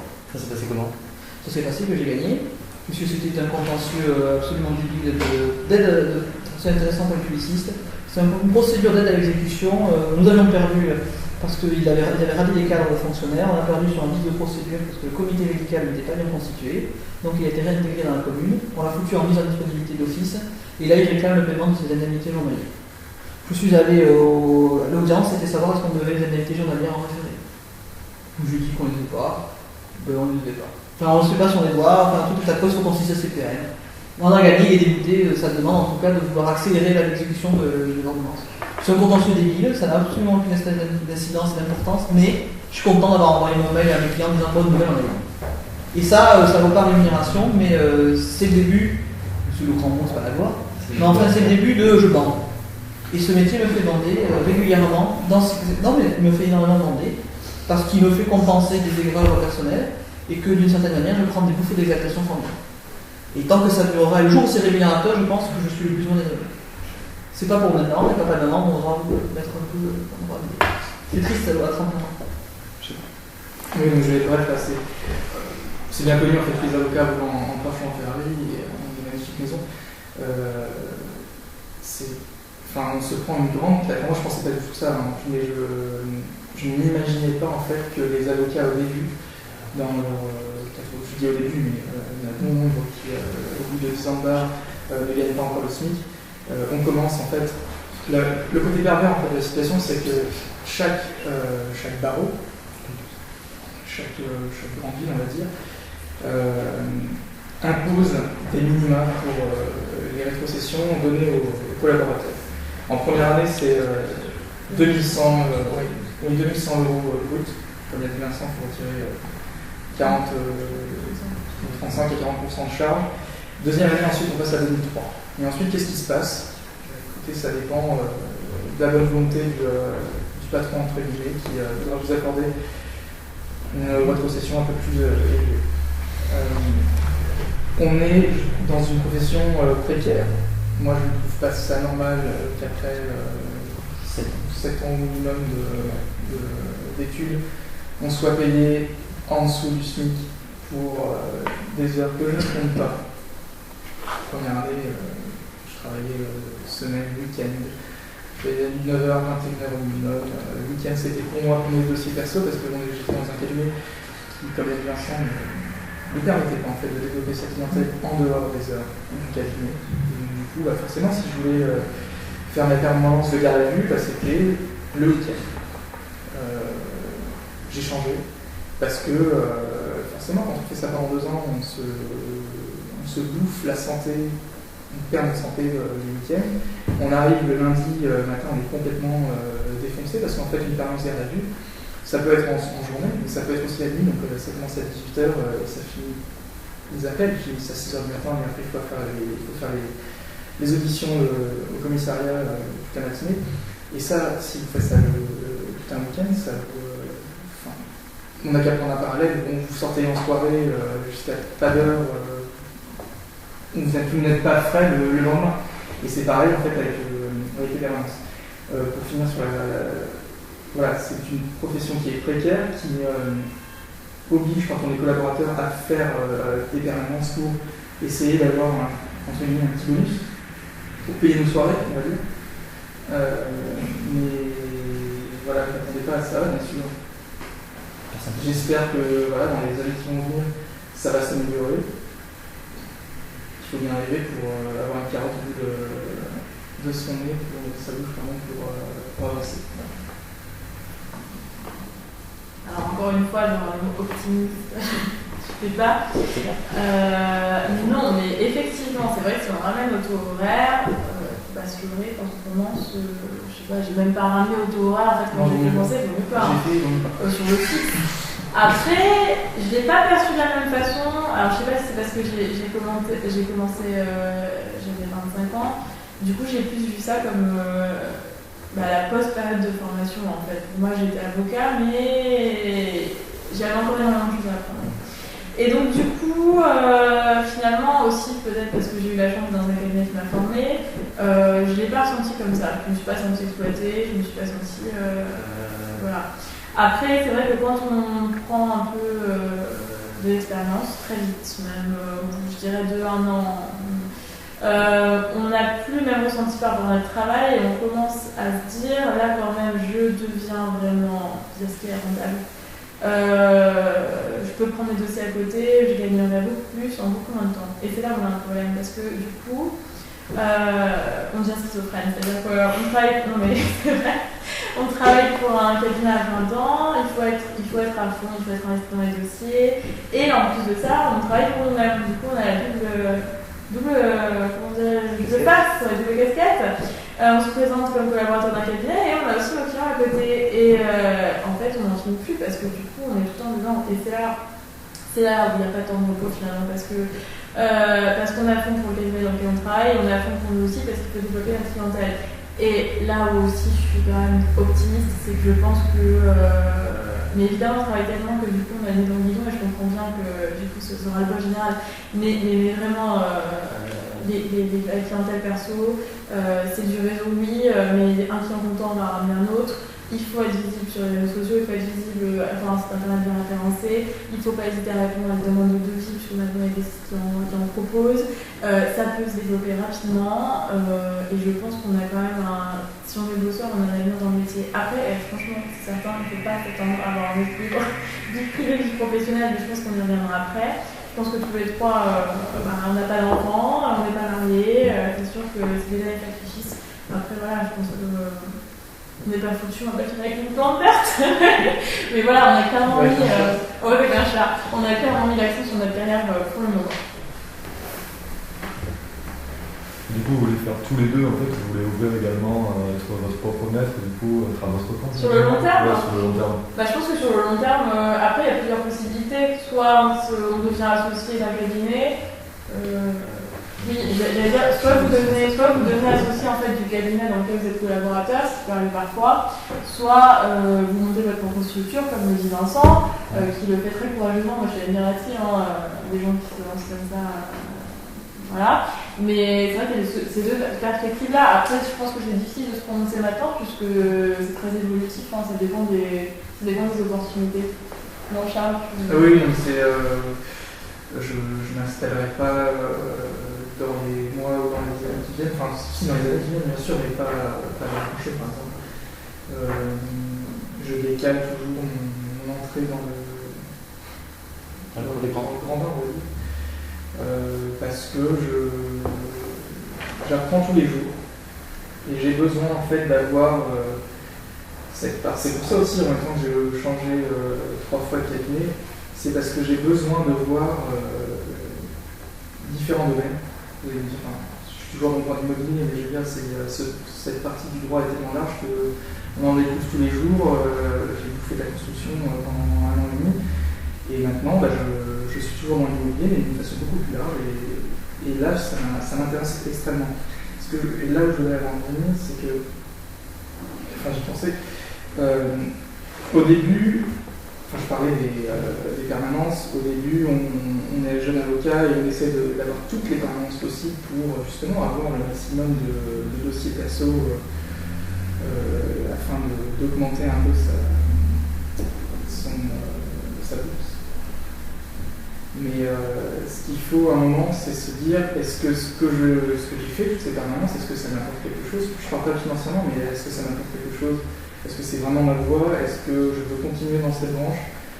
J'ai fait pas mal de permanences en garde à vue, mais là je suis en train de me rendre compte que je suis pas du tout fait en fait pour le droit pénal, parce que le nombre de fois, surtout l'année dernière, où c'est parti entre guillemets en clash pendant l'audition, c'est parce que je suis pas du tout, je n'arrive pas en fait à défendre quelqu'un qui a dit ce n'est pas moi, alors qu'il y a toutes les preuves qui démontrent que c'est bien lui. Et j'ai eu de nombreuses expériences, et en fait malheureusement ce genre de cas soit me rend complètement indifférent et je me dis écoute, tu me prends pour un con, tant pis pour toi.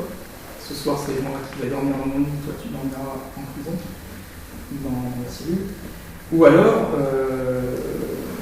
soit la personne me prend pour un con et je l'abandonne complètement, ou alors il est intelligent et il écoute mes conseils, parce que je suis là en fait pour conseiller, je suis pas là pour... l'avocat n'est pas là pour se dire, pour entendre ce que le client veut entendre. L'avocat est là pour conseiller, et si l'avocat dit écoute, tu as merdé, avoue, et faut t'adonner, pardon, ça marche, crois-moi, il vaut mieux me croire en fait, parce que, en tout cas, les exemples que j'ai pu avoir font qu'en effet, il aurait mieux fallu que mes clients, entre guillemets, parce que ce ne sont pas les clients que je ne les choisis pas, en permanence, mieux suivre mes conseils. Et tout ça pour dire qu'il est important, je pense, quand on débute dans la profession d'avocat, de ne pas s'enfermer dans une branche du droit et peut-être de toucher, peut-être pas à tout, mais en tout cas de tester plusieurs. Tester, c'est pas le terme, mais en tout cas d'approcher différentes branches pour se dire celle-ci ne me convient pas du tout, donc je ne toucherai plus. Il y en a comme ça. Que je ne toucherai plus parce que ça ne m'intéresse pas, et à défaut d'autres qui m'intéressent énormément. Moi j'ai envie de continuer là-dedans, comme le droit de l'idée par exemple.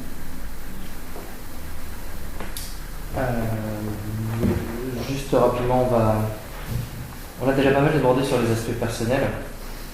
On avait sans doute trop segmenté nos questions, donc notamment des questions sur ce qui vous enthousiasme. Donc on a les érections de Vincent, on a votre optimiste à Charles Violaine. Sur combien gagnez-vous, ça fait partie de l'indiscrétion.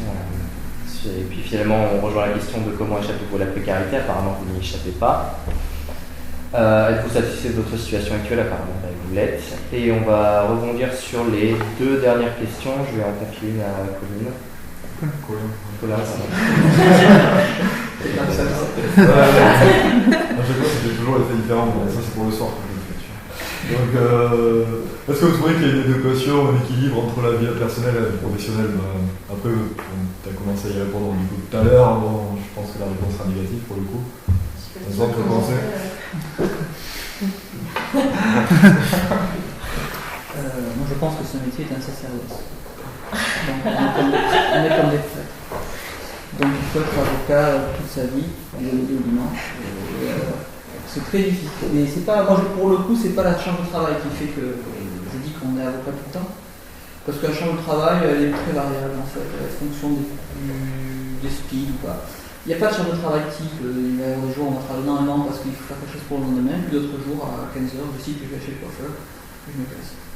Donc c'est vraiment l'organisation de profession libérale, c'est qu'en fait on module son propre quotidien. Et c'est parce qu'on module son propre quotidien que malheureusement on n'a pas des horaires de salariés où on peut dire, mais moi en tout cas, déjà un collaborateur à mi-temps, donc avec une partie où je suis déjà finalement à mon compte, et ce qui va se passer, c'est que je ne peux pas dire que de 9h à 17h je travaille, puis après, à côté il n'y a rien.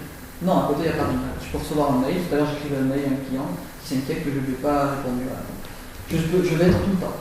Alors tous les avocats vous diront que ce qui importe c'est d'arriver à couper. Moi je crois pas. Moi je crois qu'il faut être un peu follet, qu'il faut se cramer. Il faut complètement assumer le fait qu'on a besoin de cette exaltation. Parce que moi c'est l'exaltation que je prends. Et que fondamentalement si on a vers ce métier, comme un docteur qui va passer chez ses ennemis et aller sauver les gens, c'est parce qu'à un moment donné on prend potentiellement notre pied. Donc moi je le vois vraiment comme ça. C'est-à-dire que Ben ouais, je vais pas avoir, fondamentalement, à l'âge que j'ai, je devrais avoir un pavillon jaune à Artigues près Bordeaux, une jeune femme ingénieure et deux gosses, Camille et Laurence. Mais Camille et Laurence sont un vague espoir, et puis même pas, enfin j'en ai un peu. Donc, c'est-à-dire, je pense que le vrai problème de beaucoup de jeunes avocats, c'est quand, et c'est pas tout en lien avec la féminisation de la profession, désolé madame, mais il y a quand même l'idée qu'on fait ce métier avec l'idée qu'on va travailler comme une juriste en banque. Et ça, c'est. Pardon, mais c'est la vérité. Avec les horaires. J'ai pas envie de faire ce métier, on est voilà. des idées là en tête. Et il y a beaucoup de jeunes gens, de jeunes filles, c'est pour ça qu'elles arrivent à la profession assez vite, se rendent compte qu'en fait c'est absolument incompatible. Parce que ce métier, c'est une question de tempérament. Voilà. On l'a ou on l'a pas. C'est absolument pas une question de droit, parce que moi je pense que si on est bon en droit, on ne fait pas avocat. Si on aime le droit, on va dans la banque, on va faire notaire. Ça, c'est un beau métier de droit, on va faire vraiment des questions techniques de droit. On va faire notaire, on va faire conseil financier. Non, on va pas faire avocat. Avocat, on prend dans la gueule tous les malheurs des gens, on prend dans la gueule la sollicitation perpétuelle, on prend dans la gueule tous les affaires de la société. C'est absolument. Mais même pas, même si on ne fait pas que du pénal, quand on fait du contrat, voilà. On est vraiment. Je sais pas, on est le prêtre. Pour moi, vraiment, c'est la meilleure comparaison, nous sommes un prêtre. Et moi, je me vois comme un prêtre. Je dirais même ça va jusqu'à l'abstinence. Et la revoir. Ça jusqu'à l'abstinence, les fantasmes un peu sales. Donc, je me sens vraiment comme prêtre. Je dis pas que c'est beau, mais je dis que si on a ce tempérament-là, de toute façon, on n'aurait pas fait autre chose de sa vie. Et si on n'était pas fait pour 35 heures et la vie pâte à chaude, donc en banlieue bordelaise, mais on n'était pas fait pour ça. C'est pas notre tempérament, on est parti faire autre chose. Parce que de toute façon, moi, c'est les hasards de la vie qui ont fait que je me suis retrouvé dans ce métier qui me correspond en fait parfaitement. C'est complètement par hasard. Et je pense que certaines personnes qui voulaient faire avocate depuis tout gosse parce qu'elles ont vu Animal Bill ou je ne sais quoi, se retrouvent à prendre dans la gueule la réalité de ce métier. Donc des fois le hasard c'est formidable, il fait bien les choses, c'est l'expression consacrée, mais il a bien fait les choses pour moi. Pour ce que je veux dire quoi, c'est que, in fine, vous devez aller vers ce métier si vous voulez y aller, essentiellement parce que vous avez un besoin. Et ça, vous le constaterez, c'est que dans cette profession, c'est assez généralisé, les gens sont un peu tordus. Et je dirais que l'équilibre personnel n'est absolument pas ce qui est le plus réussi chez ces gens-là. D'ailleurs, les filles d'avocats, en général, quand on est en soirée, c'est les filles. C'est vraiment des gens avec des gros problèmes psychanalytiques et psychologiques, c'est qu'ils ont été élevés souvent par des personnalités beaucoup trop originales. Et ce sont des analyses sociologiques un peu de comptoir, ouais, vraiment, ça va pas très loin tout ça, parce que c'est tellement varié. Mais il y a quand même un peu de vrai dans ce que je dis. Maintenant, à terme, j'envisage parfaitement un jour de me calmer, que les hormones cheminant, je me retrouve un jour à baisser le rythme et à me dire, bon, on va aller faire comme les autres.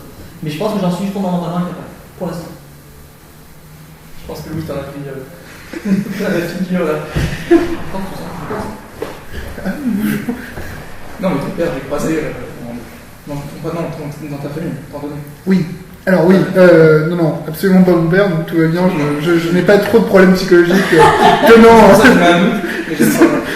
Ce sont... ils ne sont pas dus à ça. Ils sont dus à d'autres problèmes, mais pas à ça. La consanguinité, essentiellement. Pas non plus. Je rejoins Vincent sur le grain de chacun de nous. Par contre, moi je le rejoins totalement, pour en connaître beaucoup. Par contre, c'est une question de tempérament. J'ai énormément de mal à me dire, par exemple, à les 17h, je n'ai plus rien à faire parce que je vais mettre là. Mais énormément, enfin, on peut dire, par exemple, je sais pas c'était pendant les vacances récemment, voilà, la période de vacances sont un peu plus cool. On ne finit plus à 19h30, 20h. On nous permet de. Oui, ça reste plus. Non, ça reste tôt. Avec du recul, mais. Parce que je me suis imposé ça. Et du coup, quand on me dit. Le boss qui dit bon, il est 17h, vous pouvez partir. Bah, qu'est-ce que j'ai fait? En fait, non, parce que j'ai mon. On vit. En fait, on vit droit. On vit avocat et on a notre même famille, donc partir avant 17h et avant 19h, pour moi il n'y a aucun intérêt, parce que je sais, je peux m'occuper, mais il y a tellement de trucs à faire, je sais que si je rentre chez moi et que je mets mon PND, je ne vais pas pouvoir m'empêcher en fait, de regarder mon téléphone et de répondre directement à des clients perso, ou même à des clients de cabinet, ça m'est déjà arrivé, de le faire en dehors des heures de boulot, parce qu'en fait il n'y a pas d'heure de boulot. Comme Vincent disait, on vit tout le temps, on est tout le temps avocat, soir et week-end, Et ça se répercute aussi dans notre comportement. On ne peut plus agir librement. C'est-à-dire, vous avez quelqu'un qui vous avez une altercation, vous insulte. Soit vous réagissez, soit votre tempérament entre guillemets normal et de réagir de la même façon, ce que chacun d'entre nous ferait. Ou alors on se dit, bah non, je peux pas. En fait, je suis bon à recevoir un coup et je ne pourrais pas en redonner un parce que sinon je vais moi-même en prendre peut-être cher. C'est-à-dire que s'il y a une altercation, c'est-à-dire qu'il y aura peut-être une garde à vue, il va falloir appeler le bâtonnier parce que je pars en garde à vue. Et donc il y a tout un enchaînement qui va se mettre en place et ça on y pense en fait quand il y a un problème. Non, je pense pas. Un problème commun. Je recommande. Donc voilà, du coup, c'est la grosse problématique, c'est qu'on est trop. Je ne vais pas dire qu'on est plus nous-mêmes, mais on est dans un moule, on est dans un plein. Et heureusement qu'il y a certains moments où on arrive à sortir de cette carapace. En général le soir, en soirée. Je rejoins dans ce que vient de dire Charles, c'est-à-dire que quand on était à l'école, je me souviens très bien qu'on nous avait dit oui, vous allez être avocat, vous verrez, c'est quelque chose que vous serez tout le temps. Je n'ai pas trop compris cette phrase. Et en fait, c'est vrai que en fait, on ne vous débranche pas. Enfin, vous partez, même si c'est 20h, vous partez, vous continuez parfois à réfléchir aux problématiques que vous avez traitées, et quand vous développez forcément un affect, enfin, en tout cas pour ma part, avec quand même votre clientèle, ça vous tient quand même à cœur de défendre les clients que vous défendez. Et ça m'est déjà arrivé de revenir au bureau parce que j'avais une idée, que j'avais un truc, et voilà, ça va être pour l'instant je suis pas enfant, mais c'est sûr que c'est un peu difficilement conciliable sinon. Et c'est vrai qu'après c'est un état d'esprit qu'on garde tout le temps, peut-être qu'on a plus réservé maintenant sur des choses qu'on ne ferait plus, comme on l'a fait il y a quelques années, sur des réactions un peu excessives, comme vient de le dire Charles. Après, évidemment, je ne sais pas si c'est lié au stress, mais c'est vrai qu'il y a beaucoup de gens, parfois on voit certains confrères, on se dit, purée, j'espère que je ne suis pas comme ça dans 20 ans, parce que sinon j'ai du souci à le faire. Après, quant à l'équilibre avec la vie privée, c'est vrai que pour l'instant, comme je disais tout à l'heure, c'est beaucoup d'investissement. Moi, ce que j'aime, c'est quand même sortir de la sphère juridique et j'aime bien, j'ai quand même pas mal d'amis qui ne font pas que du droit, qui sont complètement à l'extérieur de ce monde-là. Et ce que je trouve fascinant d'ailleurs chez eux, je suis curieuse d'esprit, j'aime entendre parler d'autres choses en fait que de dossiers tout le temps. Et c'est vrai que j'ai aussi très bons amis qui sont avocats, mon chien des enfants, mais on a toujours peut-être cette tendance parfois à évoquer le travail, même quand on est à la salle de sport. On va parler de quelque chose de oui, si quand même. Enfin, disons que quand vous êtes avec vos amis, que vous croisez au tribunal, et quand même vous sortez du boulot sans en sortir. Et d'ailleurs, c'est ce que j'aime aussi chez mes amis qui sont hors de ça, c'est que pour le coup, vous ne parlez pas de ça. Mais on a du mal à couper, très honnêtement. Je pense que c'est un équilibre familial difficile à trouver. Et c'est pour ça aussi que j'ai des amis qui, voilà, maintenant qu'ils ont des enfants, c'est vrai, on va arrêter. C'est quelque chose que j'exclus pas dans le futur, même si j'adore mon métier. C'est vrai que si un jour je suis amenée à avoir des enfants, ce que j'espère, j'envisage peut-être de travailler, mon Dieu, qu'est-ce qu'elle dit, en entreprise. Mais parce que, oui, c'est vrai que avocat, c'est un beau métier, c'est vraiment, honnêtement, j'aime ce métier. En revanche, je pense que je ne ferai pas passer ma vie de famille après mon métier, et les enfants, c'est du temps. Voilà, je ne suis pas cette problématique-là, mais je ne suis pas une carriériste toute ma vie.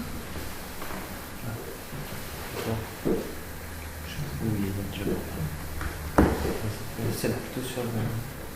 Et donc justement, enfin, on l'a plus ou moins évoqué jusqu'ici, par rapport à vos études juridiques, par rapport à votre boulot en tant qu'avocat, vous diriez que ça a eu quelles répercussions sur votre personnalité actuelle, voilà, quelles répercussions ça a eu, est-ce que ça vous a changé en tant que tel, dans vos caractères, dans vos personnalités, dans vos façons d'agir? Oui, c'est ce qu'on a un peu parlé. Est-ce que ça vous a changé il y a quelques années, vous auriez pas été... fondamentalement, est-ce que vous avez vraiment eu un déclic, un changement de personnalité? Peut-être qu'avant vous étiez plus ouvert justement, que vous voyez énormément vos amis étant jeunes et que... Non, Avec votre métier, ça vous a peut-être fait la vie de famille, vous vouliez en avoir une et vous vous êtes rendu compte que... Est-ce que vous avez peur que vos enfants soient des gros cons en soirée Non, ou... pas de gros cons, quoi. Pardon, pas Non, que... on parlait de psychopathe, pas de gros con. Pardon, excusez-moi. Mais, est-ce que ma personnalité a changé? Enfin, non, pas forcément, sauf juste l'exemple que j'ai sorti où on est un peu plus, on est cadré, mais je trouve que la personnalité s'est améliorée depuis mon entrée dans la fac, mais je ne suis pas du tout lié, je pense, au fait que je sois avocat ou que j'ai fait des études de droit. C'est juste une évolution, je pense et j'espère, personnelle et naturelle. Et je sais, j'arrive encore à faire la part des choses entre mon métier et ma vie perso, même si je n'en ai pas une grande vie perso. Mais là, en y repensant, pendant mon premier stage, quand j'étais avocat, mon maître de stage était parti au ski. Je me dis, génial, il part une semaine avec ses enfants au ski. Et chouette, je vais avoir dans une semaine la paix. Je vais recevoir aucun email, tu parles. En fait, il m'appelait, il m'envoyait des SMS pendant qu'il était sur télésiège. Je me suis dit, c'est aberrant, écoute mec, t'es avec tes enfants, ta famille, qui est ou qui n'est pas, tu payes une blinde pour aller dans une station de ski, profites-en, il fait beau en plus. Et en fait, en y repensant, malheureusement, je fais la même chose, déjà au bout de 3 ans. C'est-à-dire que je peux être à n'importe quel moment, là, vous voyez, on fait une interview, ça fait 1h30, machinalement, j'ai regardé déjà plusieurs fois mon téléphone, pas pour savoir si j'avais reçu un SMS d'une copine, si, en même temps, mais aussi pour regarder Une notification Tinder. Beaucoup d'avocats. mais pour regarder en effet quels sont les derniers mails, si je regarde pas s'il y a une urgence, parce qu'en fait, dans mon domaine, il n'y a pas d'urgence, mais j'aime bien en fait savoir que... Rester alerte. Bon. Rester alerte. Et savoir en fait on a besoin de moi. C'est pour ça que j'aime bien ma profession, parce que je sens en fait que, parce que un médecin est utile pour les gens. Je suis utile, je suis une sorte de secouriste du droit, pas encore un magicien, même si on me prête quelque chose de cette qualité, on me demande d'être comme ça. Je fais pas de miracle. Mais c'est ça voilà, qui me fait, pour reprendre le terme de Vincent, qui me fait bander. C'est le fait de savoir que je suis utile, à des gens, que je peux leur apporter quelque chose. Et quand je reçois un message à 23h en disant qu'est-ce que je dois faire, voilà, j'ai besoin de vos conseils, je ne vais pas répondre dans la limite, même dans l'heure, je répondrai le lendemain. Mais c'est une petite satisfaction, c'est bon pour l'ego de savoir qu'il y a des gens qui ont besoin de moi, de soi. Donc maintenant, qu'est-ce qui fait bander Violaine? Mais j'allais dire que ça allait être compliqué de rebondir sur le même terme, puisque compliqué étant une femme, hein. Écoutez, en fait, juste un homme. Ça se voit pas. La soirée s'y prêtait pas du tout. Je pense qu'il y a quand même une chose, en tout cas pour ma part, qui m'a changé dans mon métier, c'est le moment où je me suis rendu compte que ce que je traitais, c'était pas des cas d'école. C'est-à-dire qu'il y a eu une prise de conscience de ma part, je pense, peut-être 6 mois, je ne sais pas. Ouais, je pourrais pas me dire. Mais vraiment, limite une prise de vertige en fait. En fait, c'est plus des cas pratiques que je passais pour passer mon barreau, c'est des enjeux financiers, des gens derrière, et ça vraiment, je pense que j'ai pris un sacré coup dans la gueule en fait, parce que du coup, vraiment, ça me faisait encore plus stresser sur la gestion de mes dossiers.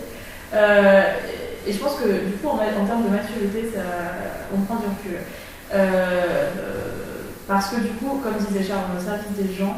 Et quand on prend conscience que vraiment il y a un impact sur leur vie, c'est un réel enjeu, on se dit mais j'ai pas envie de m'inventer. Et à partir de là, je pense que quand même ça change, peut-être pas la maturité, mais je pense quand même que ça y a une influence sur la personnalité. En tout cas, après, évidemment, on a une personnalité de base et heureusement que tout n'est pas lié au métier. Cela étant, je pense que dans n'importe quel corps de métier, vous aurez une influence sur vous-même. Voilà, je vais laisser la parole à Vincent pour conclure, je suis sûre qu'il y aura quelque chose de La question c'est est-ce que le droit m'a changé en gros? Pas du tout. Absolument pas, en fait c'est moi qui change le droit. Je veux dire par là que ma personnalité elle est immuable depuis ma putain d'enfance. Je n'ai pas changé, je toujours été comme ça. En tout cas, avec mes défauts et mes qualités, mais je dirais que ça va s'empirant. Je deviens de plus en plus extrémiste dans ma manière d'être et dans ma manière d'agir. En tout état de cause, depuis 3 ans que j'exerce, je n'ai tiré aucune leçon de mes divers échecs dans la relation humaine, que ce soit parce que je commets essentiellement toujours les erreurs. Et avec fierté, parce que finalement, je ne me change pas. Non, ce que je change, c'est le droit, mais je ne regrette pas. Ce que je veux dire, c'est que en fait, ma personnalité qui est stable, qui n'a pas changé, je suis assez content de savoir que je me sens suffisamment fort pour ne pas changer parce que tout à coup, mon métier, ce serait ça. Oui, mais je ne change pas, mais je change par contre, je change le droit. Je veux dire par là, en fait, que ma personnalité va se refléter énormément dans ma manière de travailler. Et dans ma manière même de faire le contentieux, des fois dans mes arguments juridiques, dans ma manière de le présenter, dans les stratégies que je vais proposer à mes clients. Ce qui fait que, et là on en vient peut-être au dernier point, c'est que je vais attirer une clientèle qui va être parfois originale. Je dois dire que mes clients, les rares que j'ai, sont des univers formidables. Des personnalités attachantes, étonnantes, qui sont dans l'adhésion totale de mes conneries. Et qui, quand je leur dis on fait une QPC, on fait une QPC. Voilà, c'est parti, je suis allé au Conseil d'État, c'est très drôle. J'ai perdu, c'est banané, mais bon. Voilà, on fait une QPC. Ou alors, c'est parti, on attaque, on attaque là, on y va, c'est parti, on fait ça gratos. Oui, je fais ça gratos, je fais le gratos, si on gagne, je prends des trucs, si on perd, je serai amusé. Donc, oui, je m'amuse en fait avec le droit. C'est lui que je tords, beaucoup plus qu'il ne me tord. Mais le seul souci, c'est que je doute que ce soit à terme rémunérateur. Ce devrait être en fait la seule thématique qui m'obsède. J'en suis pas persuadé. Je fais le pari que, de toute façon, on est sur un marché concurrentiel, il faut des marchés de niche. Donc moi, le bouche à oreille que j'entends développer, c'est un bouche à oreille de gens qui ont que l'on pas, comme ça, vas-y, ça me fait marrer. Ça se passe des fois très mal avec les clients. Ça s'est passé très mal, il y a 2 semaines avec une cliente de perle qui m'a poursuivi en train, je l'ai insulté. Qui m'a dit qu'elle allait me prendre en photo pour ruiner ma carrière, et je me suis levé et lui en passé le film là. Et voilà, mais j'en ai rien à foutre d'avoir cette cliente, je lui ai dit, madame, vous ne m'intéressez pas comme client. Un jour, en permanence, une nana m'a dit moi je ne veux pas comme avocat, mais je lui ai répondu moi je ne veux pas comme client. Moi je crois que quand on part sur ces principes des gens qui viennent vers moi sont dans l'adhésion totale de qui je suis, jusque dans mes bizarreries privées, ou en tout cas ce que je pense être dans le privé, et puis dès qu'on parle de ce principe, je dirais que le métier est vachement excitant. Nous allons conclure sur ces quelques mots. Merci Violaine de nous avoir reçus. Maître Desphilippis, ce sera mieux. Voilà quand même, excusez-nous. Nous vous remercions alors à cette heure tardive, puisqu'on a commencé, il était plus de 21h et on finit à presque 23h. Merci à vous, merci de l'avant-goût de la profession. Voilà, pour l'entrevue entre guillemets. Et j'espère que ça se passera bien. J'espère que vous développerez un beau cabinet, de belles collaborations et peut-être une belle famille avec de beaux psychopathes. Voilà. Je vous remercie les intervenants qui vous ont posé des questions, qui se sont adaptés aussi. Et une prochaine fois, j'espère, peut-être sur d'autres aspects de la profession. Et bonne soirée. Merci.